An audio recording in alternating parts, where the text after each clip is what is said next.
com Diego Amorim. Tudo bem, Diego? Bom dia, boa semana. Bom dia, boa semana pra gente, Nonato, Michele, Ana, ouvintes da Nova Brasil FM. Bom dia. Teve uma pesquisa recente sobre o hábito de leitura do brasileiro, Diego. O que isso tem a ver com a política, hein? Pois é, Michele, essa semana, como vocês trouxeram aí no Essencial, vai ser uma semana movimentada em Brasília. Vai chegando o final do ano, o pessoal vai deixando tudo para a última hora, como nós brasileiros.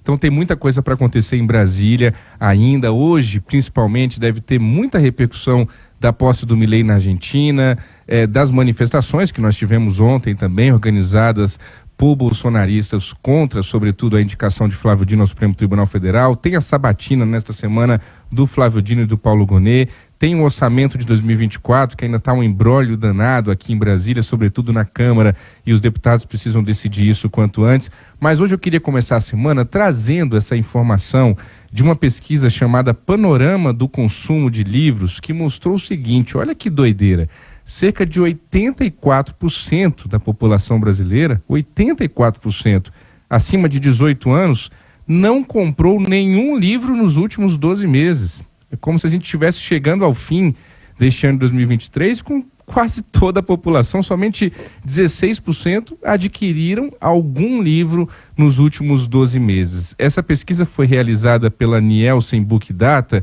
e encomendada pela Câmara Brasileira do Livro e mostrou que desses que não compraram livros nos últimos 12 meses, 60% consideram o hábito da leitura importante, que bom, né? 60% acham que ler é importante, mas se sentem desmotivadas para comprar livros, e entre os fatores colocados por esses entrevistados está a questão do preço. Dizem que o livro é muito caro, no entender dessas pessoas que não compraram nenhum livro nos últimos 12 meses. Mas olha que interessante, quanto à classe social, dos que compraram livros nos últimos 12 meses, 43% são da classe C, 10% são das classes D e E, exatamente, 39% da classe B e 7% somente da classe A. Então quem tem dinheiro não está comprando porque está dizendo que é caro o livro. E quem tem menos condições financeiras está comprando mais livro. É uma questão de valor. Qual é o valor que você dá para o livro? E o que tudo isso tem a ver com política, né, Michele e Nonato? A gente, vez ou outra, sobretudo em época de campanha, vê algumas reportagens assim. O que o candidato fulano está lendo? Quais os livros que o candidato cicrano leu nos últimos meses, né? A gente nunca vai saber se eles leram de verdade ou se isso faz parte de uma estratégia de marketing, de campanha, para apresentar esse candidato como alguém que lê, como alguém que é um intelectual e tudo mais. Recentemente, sobretudo no governo Bolsonaro, em que houve ali um fomento ao armamento da população, e nós acompanhamos isso, surgiu também aquele slogan, né, que ficou muito latente: menos armas, mais livros, né? Sobretudo o pessoal da oposição na época batia muito nessa tecla. E aí eu trouxe aqui algumas declarações, no mínimo polêmicas, de presidentes que nós já tivemos desde a redemocratização sobre o hábito da leitura. Olha que interessante a gente relembrar isso. Primeiro, Fernando Henrique Cardoso e Michel Temer não só leem, como são produtores de livros. Eles são autores de diversos livros. O Fernando Henrique Cardoso, que é um sociólogo, o Michel Temer, que é praticamente um jurista. Esses dois, eles não somente leem, como produzem obras ao longo dos últimos anos aí. Em 2010, a Dilma Rousseff, ela gaguejou para responder um nome de um livro que ela estava lendo. Não sei se vocês se recordam disso. Perguntaram a ela que livro ela estava lendo e ela gaguejou, disse que não estava lembrando o nome daquele livro e não sabia nem dizer exatamente do que se tratava o livro que ela estava lendo. Eu até recuperei um pouquinho esse vídeo nesse fim de semana para dar uma olhadinha nessa história toda que eu também não lembrava mais. Em 2014, o Lula disse o seguinte, olha, primeiro, eu acho que eu sou muito preguiçoso, até para ler eu sou preguiçoso, eu não gosto de ler. Eu tenho preguiça de ler. Pelo hábito, isso é questão de hábito. Tem companheiro que passa um dia lendo um livro. Eu não consigo, disse o Lula em 2014. A repercussão de lá para cá sobre isso foi muito ruim. E aí o Lula muda um pouquinho, pelo menos a comunicação externa, que ele passa a fazer em relação ao hábito da leitura. Quando ele estava preso, inclusive, em Curitiba, surgiu a informação de que ele leu mais de 40 livros na prisão. Isso também foi a maior polêmica, não sei se você ouvinte se recorda, porque as pessoas ficaram fazendo contas, né? Para ler 40 livros, ele tinha que ter lido tantas páginas por dia, tantas páginas por período, e aí o pessoal começou a fazer conta para saber se o Lula tinha lido mesmo 40 livros na prisão. E alguém que se dizia preguiçoso e que não gostava de ler livro. Mas a prisão muda as pessoas, obviamente, você está ali preso, trancado num quarto, por mais bem equipado que fosse o quarto do Lula, lá da Polícia Federal de Curitiba. E agora, recentemente, dia 2 de novembro, no feriado de finados, o Lula fez um vídeo para indicar livros para a população brasileira para que fossem lidos no feriado de 2 de novembro. Tem até um livro que ele indicou, Torto Arado. Esse eu lembro, viu, Dilma? Eu lembro o nome do livro que eu tô lendo. Eu tô lendo Torto Arado. É um livro muito bom mesmo que foi indicado. Isso, do Prêmio Jabuti. E o Bolsonaro, hein? O Bolsonaro, ele disse certa vez, em frente ao Palácio do Alvorada, ele era presidente já, e ali com aqueles apoiadores no cercadinho, ele disse o seguinte, olha, abro aspas para o Jair Messias Bolsonaro.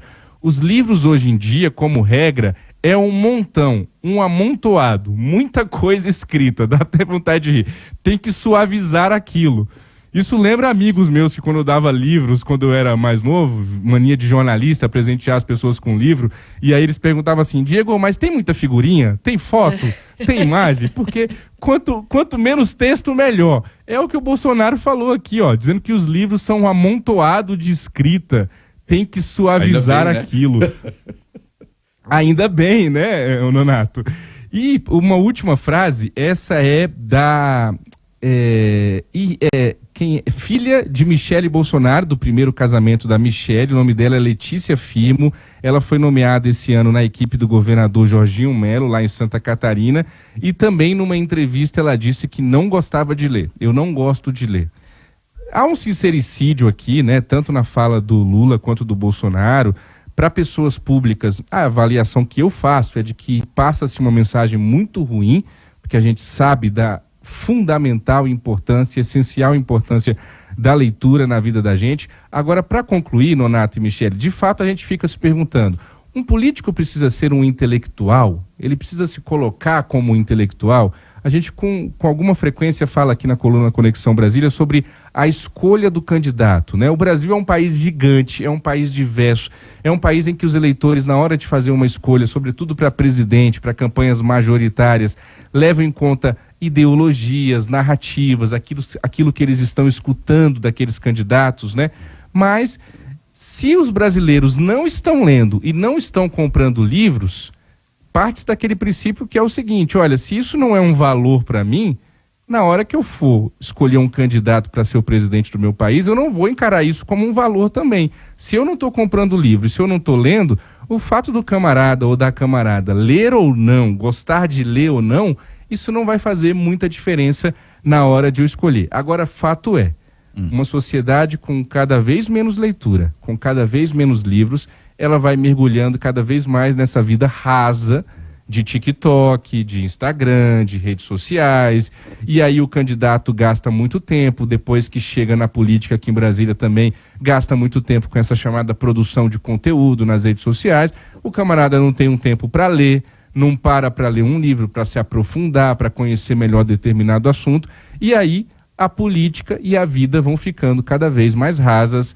Michele, Nonato, não quero ser aqui um elitista, longe de mim de dizer que todo presidente tem que ser um grande leitor e tudo mais, mas nós estamos falando de pessoas que conduzem o país. Por óbvio, isso deveria ser um valor a ser considerado por nós eleitores. Michele, Nonato. Sem dúvida, Diego, e só pra gente arrematar aqui, Michele, teve a história do Zema, que não sabia quem era a Adélia Prado num programa lá em Divinópolis, Minas Gerais. É verdade, boa lembrança, Nonato. Valeu, Diego, até amanhã. Até amanhã, boa semana, pessoal.